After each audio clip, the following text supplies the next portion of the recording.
নমস্কাৰ মোৰ নাম অন্তৰা হুছেইন মই এইবাৰ সদ্যঘোষিত যিটো অসম লোকসেৱা আয়োগৰ যি ফলাফল তাত BDO ৰেংক 29 পাবলৈ সমৰ্থবান হৈছোঁ মই মোৰ চিভিল সাৰ্ভিসৰ এটো যিটো জাৰ্নি এটো মোৰ ফাৰ্স্ট এটেম্প্ট হয় আৰু মই মোৰ জাৰ্নিটো ষ্টাৰ্ট কৰিছিলোঁ ফ্ৰম লকডাউন 2021 এটা সময়ছোৱাত মই নিজে সেল্ফ ষ্টাডি কৰি আছিলোঁ বা মই পঢ়া শুনা নিজে কৰি আছিলোঁ But মই ফিল কৰিলো যে অকনমান গাইডেন্সৰ দৰকাৰ আছে আৰু তেতিয়াই মই দেখিলো মানে আজিকালি যেহেতু সোশ্যাল মিডিয়াৰ এটা যুগ গতিকে সোশ্যাল মিডিয়াৰ থ্ৰুদি মই কম্পিটিশন কেয়াৰৰ কথা জানিবলৈ পাৰিলো আৰু তাৰ পিছত মই কম্পিটিশন কেয়াৰৰ অংশুমান ছাৰৰ লগত কন্টেক্ট কৰিলো তেওঁলোকে মোক গোটেইখিনি প্ৰক্ৰিয়া ধুনিয়াভাৱে বুজাই দিলে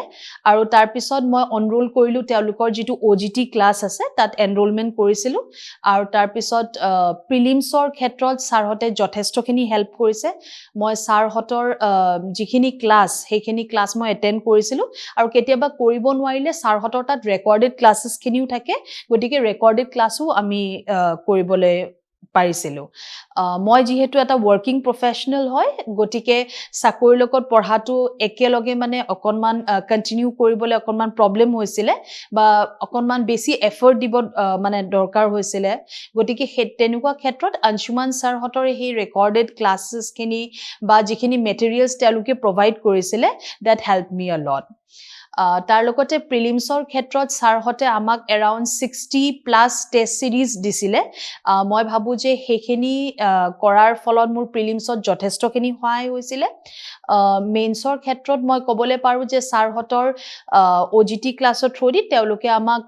UPSCৰ কিছুমান সলভড কোৱেশ্চন আনসাৰ্স প্ৰভাইড কৰিছিলে যিটো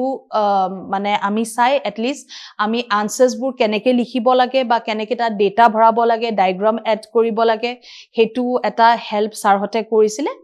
আৰু ছাৰহতে বহুত এডভাইস কৰিছিলে স্পেশালি মই অংশুমান ছাৰৰ কথা কম কাৰণ তেওঁৰ লগত মই কন্টেক্টত আছিলো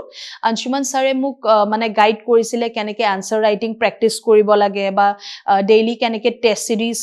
মানে এটা টেষ্ট সিৰিজ আমাক লিখিবলৈ দিছিলে এন্ড আলটিমেটলি মই ভাবো যে মেবি হেতু কাৰণেহে সাকে মই APSCৰ পৰীক্ষা যেটো মেইনছ এক্সাম আছিলে মই প্ৰত্যেকখন পেপাৰ অন টাইম কমপ্লিট কৰিব পাৰিছিলো আৰু তাৰ পিছত ইন্টাৰভিউ টাইমতো ছাৰতে যথেষ্ট হেল্প কৰিছিলে বাট মই মক ইন্টাৰভিউ দিবলৈ তালে যাব নোৱাৰিলো বিকজ মোৰ চাকৰিৰ কিছুমান প্ৰবলেমৰ বাবে বাট আলটিমেটলি তেওঁলোকৰ যিখিনি গাইডেন্স বা মেটেৰিয়েলছ সেইখিনি মোক ইন্টাৰভিউ লেভেলতো যথেষ্টখিনি সহায় কৰিছে গতিকে এই গোটেই প্ৰক্ৰিয়াটোৰ বাবে মই কম্পিটিশন কেয়াৰলৈ অশেষ ধন্যবাদ জ্ঞাপন কৰিছো